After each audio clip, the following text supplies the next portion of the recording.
So it's the first day back for Parliament, which is a lot like back to school. For journalists, it's the first time that we get to see MPs back in their natural setting since June. They've been out and about all summer. For politicians, it's their first chance to be face-to-face in the House of Commons and yelling questions and answers at each other, which is usually the high point of the first day back, and I suspect that'll be the case here too. One issue that I suspect will definitely come up during question period is the Canada-China investment deal, which was announced, well, they tried to do it quietly on Friday. That's something particularly the NDP as well as Green Party leader Elizabeth May have been very keen to have a discussion in Parliament about. They're going to have a lot of questions for the government on why that no debate or no discussion took place. So I suspect that will provide fodder for the first few rounds of questions at least. You've also got the issue of Canada sending military advisors, well so far just military advisors, to Iraq, and more generally the conflict going on there and what role Canada will play.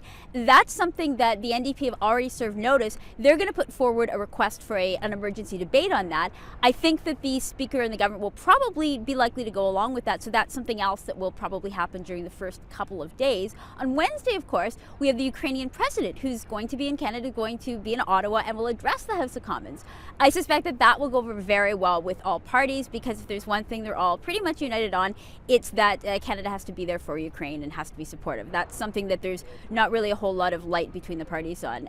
Finally, there are, of course, domestic politics that are also going to rear their head. You've got the charges against Senator Mike Duffy, which had not been laid at the time that the House broke. So this is going to be the opposition party's first opportunity to bring that up in the Commons and get the government to answer questions on it. So I think you can expect to see that as well.